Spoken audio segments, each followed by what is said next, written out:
in the richest country on earth, it is hard to believe that millions of seniors don't have teeth in their mouths, don't have the hearing aids that they need, don't have the eyeglasses they need.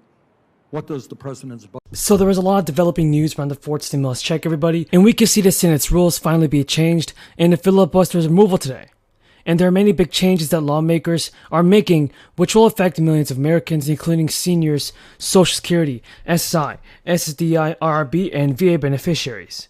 So just be sure to continue watching this video, folks, to find out the latest news. Everybody, Senate Democrats are running towards the finish line, and Chuck Schumer announced that there will be an attempt tonight to allow for the passage of a reform bill. That's with a simple majority vote. Democrats in the Senate are continuing to press forward despite some really big opposition from Senate Democrats like Joe Manchin and Kirsten Sinema. Tonight's anticipated vote is the culmination of several failed attempts to pass this stimulus bill. And that's very interesting, folks. Despite its possible failure, the vote will put senators on record for a revival of the talking filibuster. And in regards to the stimulus check, I know many of you are wondering when tax returns are going to be sent out. According to the IRS, tax season will start on January 24th, and programs like the expanded child tax credit will allow for many families to receive what is called a recovery rebate credit.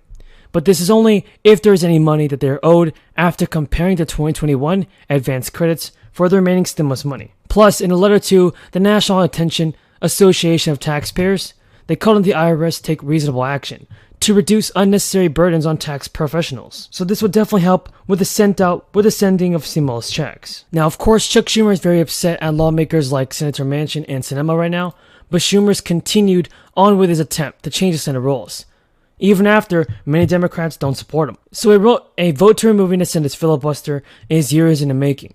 After intense pressure from Democratic activists, even President Biden has signaled a change in approach as he heads towards the second year of his presidency. Joe Biden laid out his vision for the next chapter of his presidency during a 2-hour press conference. He said he's prepared to make changes as he faces the crisis at home and abroad. Now it is important to know that President Biden is changing his approach to how he handles a signature on a legislative proposal. In particular, Biden indicated that he believes Congress can pass funding for energy and environmental issues, and that he has support from West Virginia Democratic Senator Manchin on the plan's early education proposals. In addition, Biden indicated there's strong support for the proposal on how the provisions will be paid for. Now, Biden, everybody, later said he's unsure whether he'll be able to get the tax credit provision and funding to assist with the cost of college-passed stimulus bills. And the president also acknowledged that passing his other legislative priority, voting reform, will still be difficult, and still, he insisted that Democrats continue and have options to get it passed.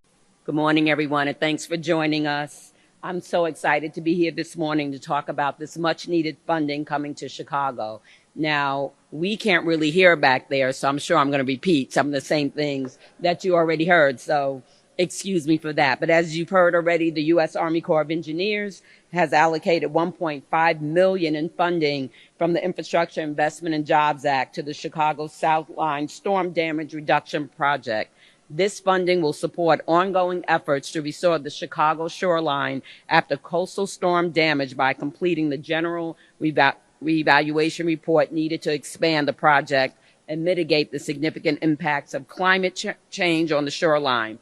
This is fantastic news because our shoreline is already facing some serious repairs, as our aldermen and women know. And because of the climate crisis, we're going to see more catastrophic weather events, changes to water tables, and other changes to weather patterns that will impact our shoreline.